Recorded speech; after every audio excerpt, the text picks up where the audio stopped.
There is a line between a VTuber and a normal streamer, separate cultures that are unique to both despite essentially doing the same thing. But one obvious and interesting contrast between the two industries is in regular streaming, males rule supreme, but in VTubing, females dominate the market. I'm pretty sure most of you guys can't even think of more than 5 on the top of your head. This is what I'll be tackling in this video. We'll analyze the cultures of the VTubing industry and try to answer why male VTubers are so rare, and why they don't quote-unquote succeed as much as female VTubers. Before I start, I'd like to preface that I am aware that there are male VTubers in certain communities that are relatively big in their niches.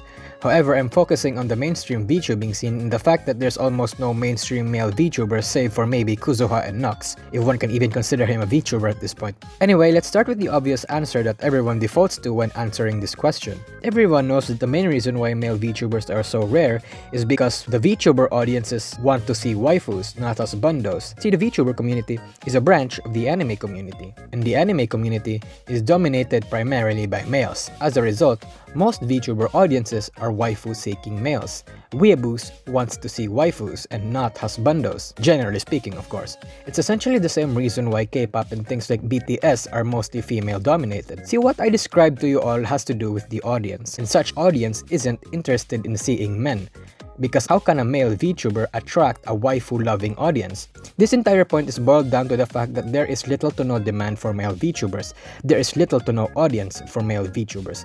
This is also a good segue to my second point. But first, I need you to think about why Niji boys like Kuzu have become popular. People watch regular streamers because of that relatability and bro or friend factor, that humor and genuine entertainment.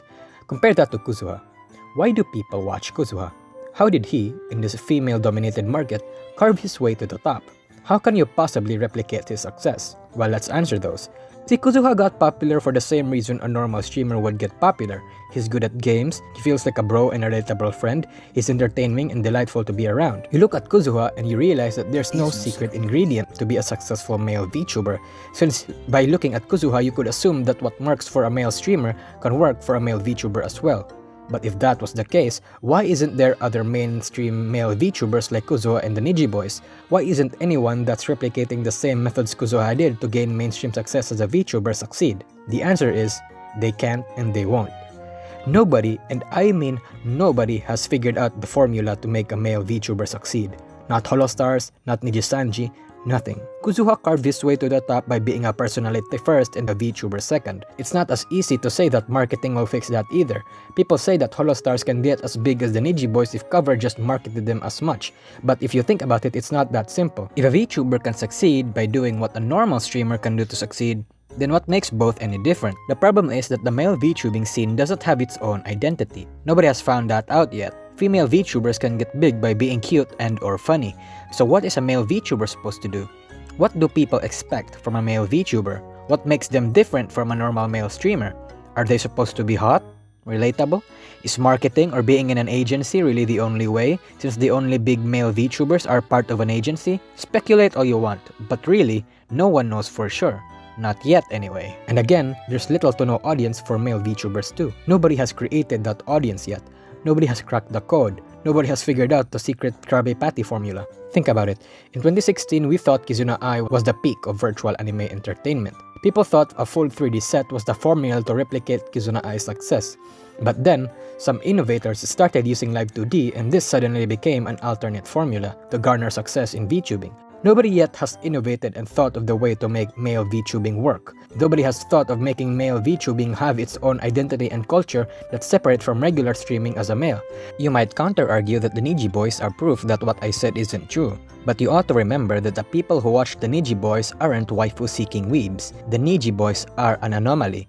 Niji-sanji and Hololive's audience are just different, and since Hololive is the global leader of the industry, most smaller agencies and indies follow their trends, and Hololive's core demographic become the most numerous audience numbers. And do you know what Hololive's target demographic is? That's right, waifu-seeking weebs.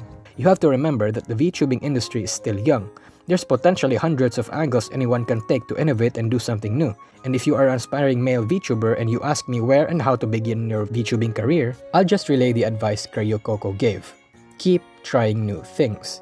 Find fun things to do and do them in unique angles. If you do that, someday you might find yourself accidentally setting a trend. You might accidentally stumble upon the formula that makes male VTubing work, and hundreds and thousands of other men will try your formula as well, but you will be the pioneer. Whether or not you choose to be the next Tokinosora will be up to you.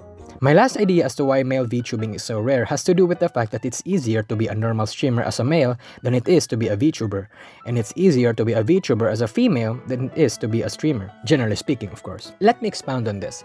See, when you think about it as a woman, it's easier to be a VTuber. I'm aware you'd need to pay extra to become one. You need to pay for the models, the rigging, and the iPhone, but the benefit you'd get from that is the anonymity, and that makes those extra $1,000 objectively worth it.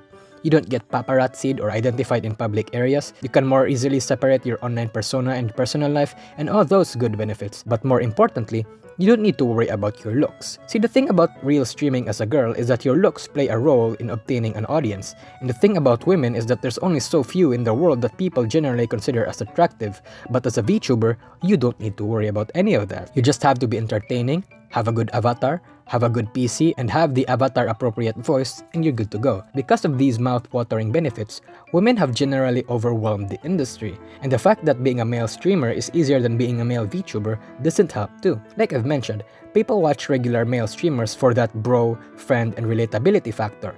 Since nobody figured out what makes a male VTuber succeed, you will most probably do the same thing too. You won't play a character, you will just be yourself. If that's the case, why not just be a normal streamer then? You're not playing a character, so why do you need the avatar? Are you using the avatar because you wanna cover your face? You think you're ugly? Well, newsflash, buddy.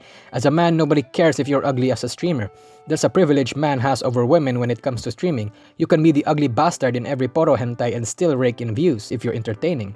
In fact, that might even work for you, since it adds to the relatability factor. I'm not saying that you shouldn't be a VTuber just because normal streaming is easier. You do what you want. However, the fact that it is easier just makes the idea of being a male VTuber less appealing. So if you want to be a male VTuber, you have to ask yourself why. Why do you want to be a male VTuber? What's your goal? Your reason, your target audience, all that kind of shit. Do you want to be a male VTuber because you want to be in the VTubing and anime community? You don't need to be a VTuber to do that. Fucking look at Coefficient, Dog VA, Michael Reeves, and Rev Says Desu. Again, I'm not looking to stop you. I just want you to think why you want to choose this path when there's another path that's arguably much easier and better. You have to ask yourselves, why do you want to take the path less taken? All of these are the reasons why I think male VTubers are rare.